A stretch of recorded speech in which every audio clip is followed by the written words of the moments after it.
Bismillahirrahmanirrahim. Assalamualaikum warahmatullahi wabarakatuh. Tuan-tuan dan puan-puan, nama saya Profesor Dr. Muhammad Tajuddin Muhammad Rasdi, dan video pada kali ini saya ingin membuat ulasan tentang bolehkah orang bukan Islam membaca dan menginterpretasi Al-Quran.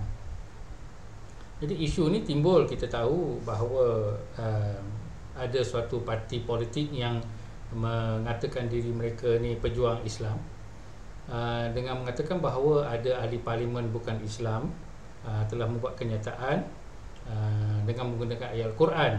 Maka bagi mereka ini adalah suatu benda yang tidak dibolehkan dan tidak betul dan menjadi apa yang dikatakan liberal dan sebagainya. Jadi saya pun heranlah parti politik yang kata politik nak membina negara, membina negara bangsa dan juga berpartisipasi di dalam masyarakat global, tapi tak reti bahawa orang-orang lain pun boleh juga membaca Al-Quran. Kalau tidak, macam mana kita nak berkongsi nilai, berkongsi ilmu, berkongsi pelbagai aspek Islam itu kepada orang ramai. Dan juga dakwah kita tu macam mana kalau orang tu tak boleh nak membaca Al-Quran? Takkan dia nak dengar cakap kita saja. Jadi pelik benarlah saya dengan parti politik yang kononnya nak mengganding, nak menjadi pemimpin negara. Saya rasa pemimpin kampung pun mungkin susah juga mereka nak jadi.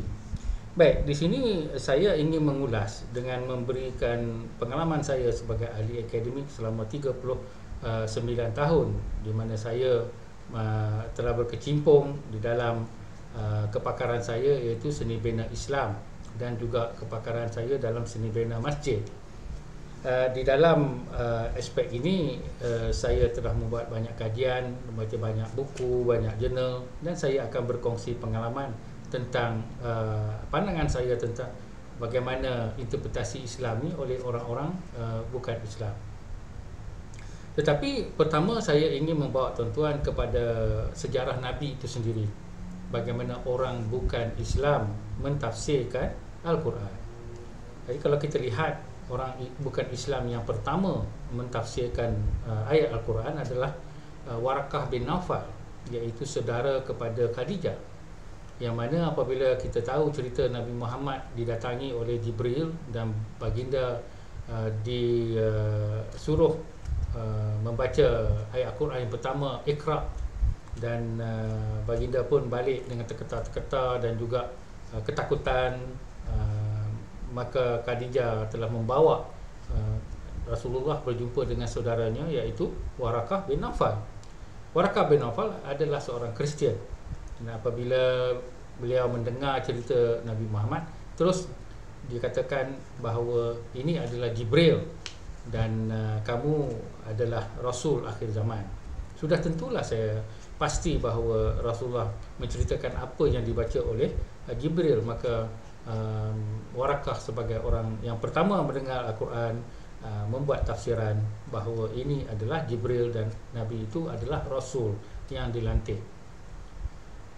Jadi peristiwa yang kedua yang kita tahu juga adalah bagaimana umat Islam telah berhijrah ke Abyssinia, iaitu hijrah yang pertama apabila mereka ditindas dengan teruk oleh orang-orang Quraisy. Jadi di situ Nabi meminta mereka berlindung di bawah seorang raja Kristian, Raja Najasyi ataupun The Negus di dalam bahasa lain. Jadi apabila di sana Raja Najasyi memanglah bertanya kepada perwakilan Islam, dan perwakilan Islam itu telah menceritakan tentang sejarah siapa itu Nabi Muhammad, dan juga membaca beberapa ayat Al-Quran khususnya berkenaan dengan Nabi Isa serta ibunya Maryam.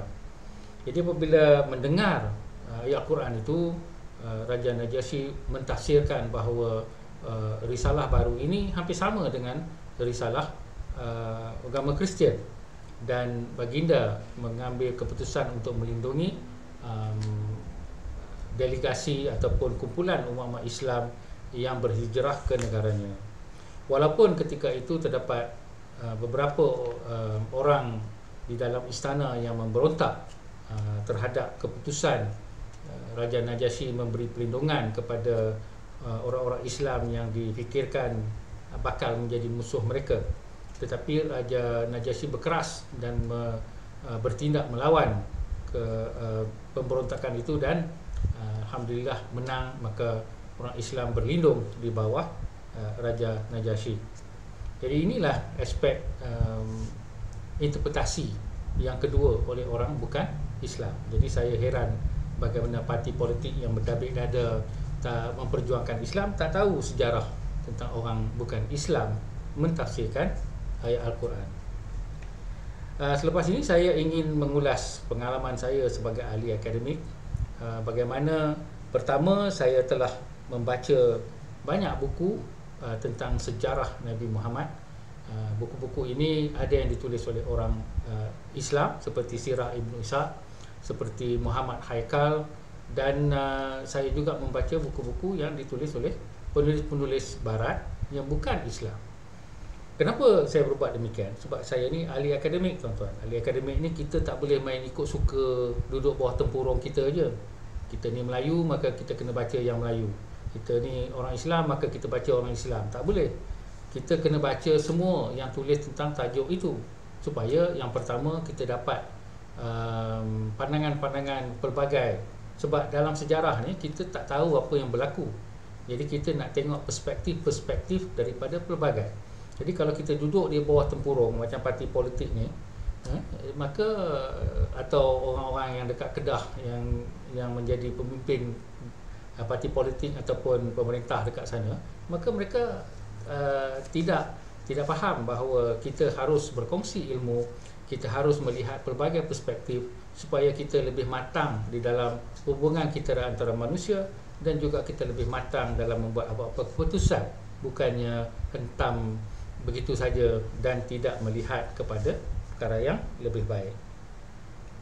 Jadi dalam aspek kedua pula, saya sebagai profesor dalam bidang seni bina Islam juga membaca buku-buku tentang seni bina halus, iaitu art atau kesenian Islam, dan beberapa penulis yang utama yang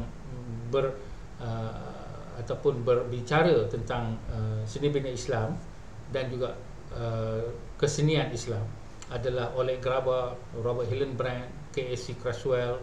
Mereka ni semua orang-orang yang hebat-hebat yang pada awalnya telah mendokumentasi artifak-artifak sejarah dan juga timbunan bangunan ataupun tinggalan bangunan lama dari sudut arkeologi.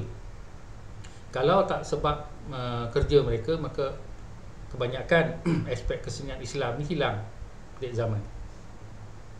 Jadi sudah tentulah dalam cuba untuk merungkai apakah yang dikatakan konsep seni bina Islam dan juga konsep kesenian Islam, maka mereka menggunakan sebahagian ayat Al-Quran dan juga sebahagian hadis dan fakta-fakta sejarah, teknologi-teknologi dan juga pengaruh-pengaruh daripada kaum, bangsa atau agama lain. Sebab itulah dia kerja orang sejarah. Orang sejarah ni bukan saja tafsir ikut suka saja. Dia nak kena tengok pelbagai sumber-sumber ilmu supaya dapat membuat perbandingan ataupun membuat penyambungan atau membuat satu rangkaian pemikiran, gagasan pemikiran baru. Jadi itu adalah kerja orang-orang ilmiah, dan ini adalah sebahagian daripada pembacaan saya, iaitu membaca daripada kumpulan buku-buku konsep seni bina Islam atau kesenian Islam daripada orang-orang Islam seperti Syed Hussein Nasir, seperti Ziauddin Sadar, dan banyak lagi lah penulis-penulis Islam, dan seperti yang telah saya kata tadi, nama-nama penulis yang bukan Islam. Itu adalah tanggungjawab akademik untuk menjadi suatu timbangan yang adil dan juga luas. Sementara itu saya juga membaca dan juga memeriksa tesis-tesis PhD dan juga menilai jurnal-jurnal tentang seni bina Islam, dan juga ada juga tentang aspek sosial Islam daripada orang-orang Islam dan juga bukan Islam.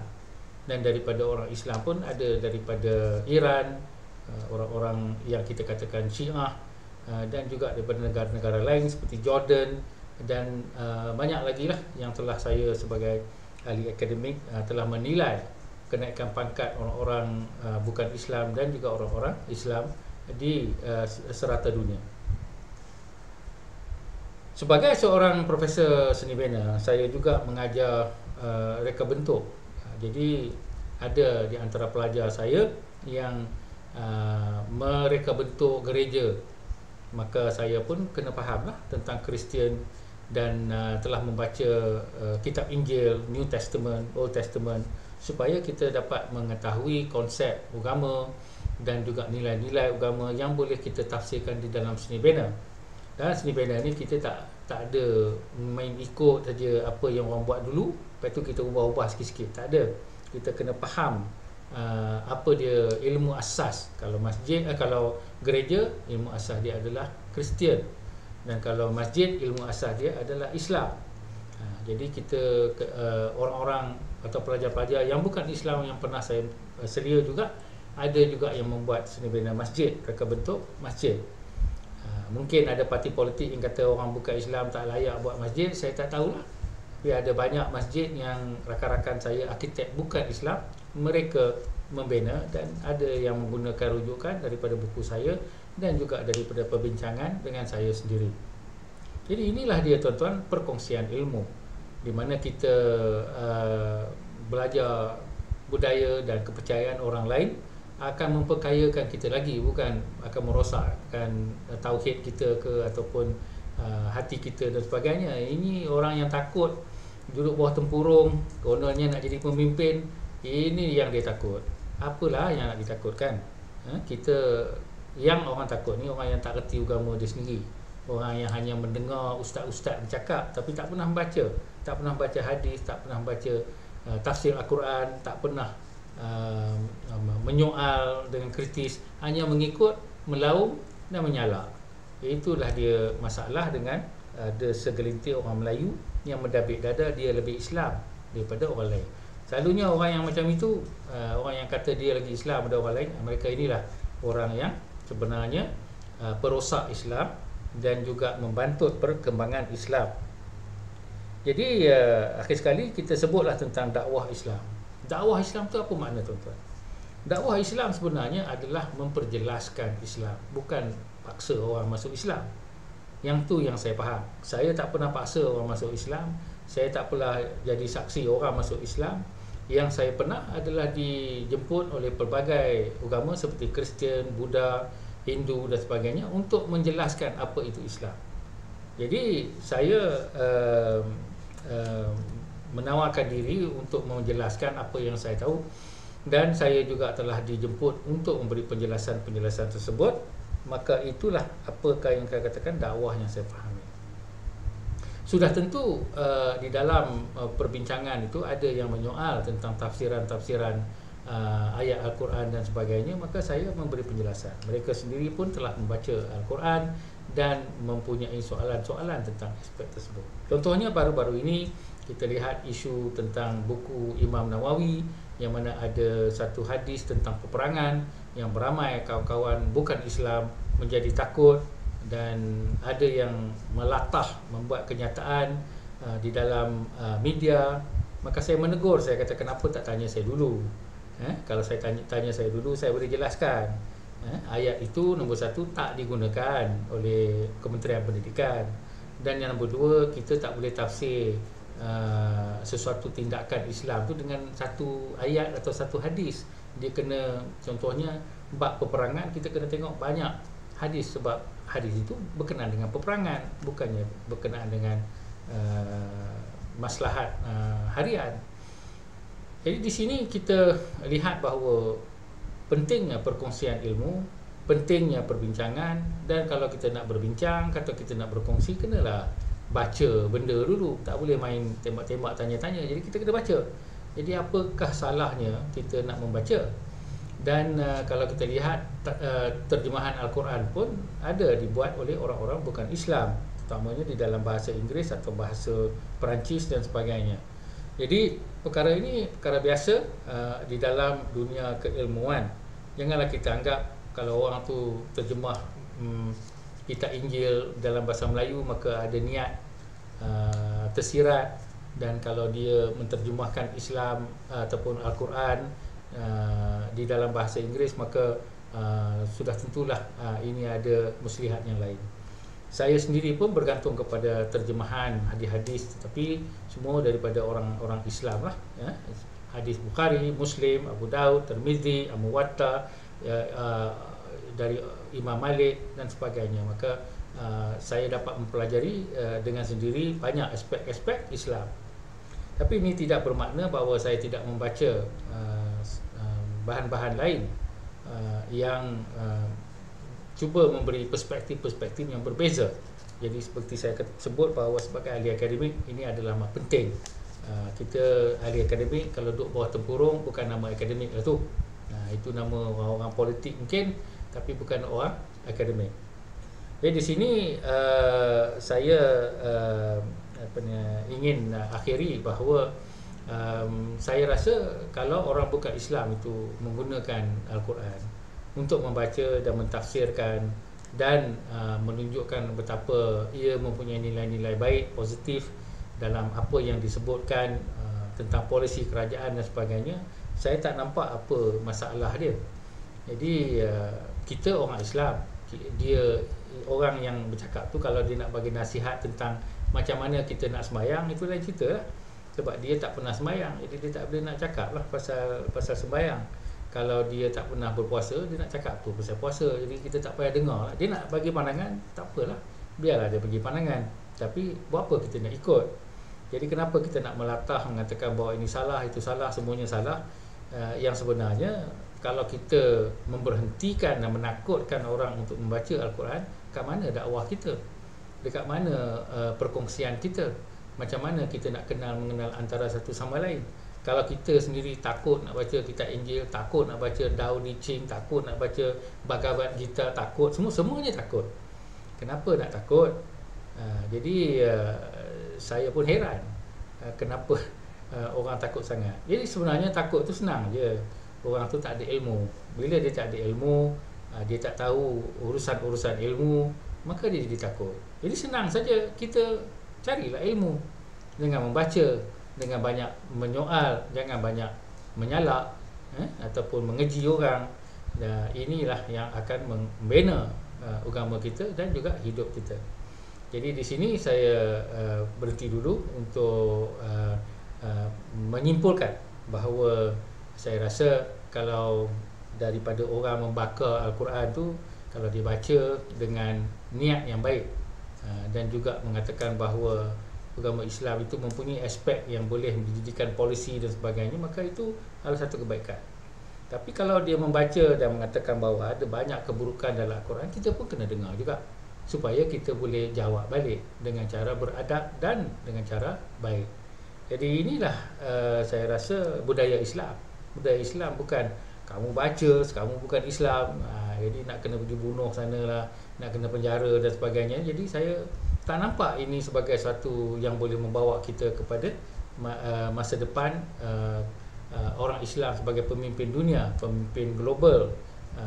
Kita lihat bangsa lain, agama lain, seperti di UK, seorang yang beragama Hindu dah menjadi Perdana Menteri, dan juga tempat-tempat lain pun sama, mempunyai orang daripada agama lain yang bukan daripada tempat itu ataupun negara yang didudukinya daripada negeri lain. Itu saja.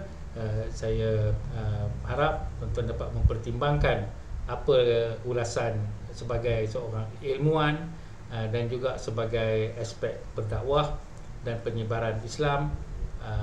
Itu adalah aspek yang penting, iaitu penyebaran dari sudut memperjelaskan, bukan dari sudut paksaan ataupun dari sudut hukuman yang berlebih-lebihan. Dari situ, terima kasih. Assalamualaikum warahmatullahi wabarakatuh.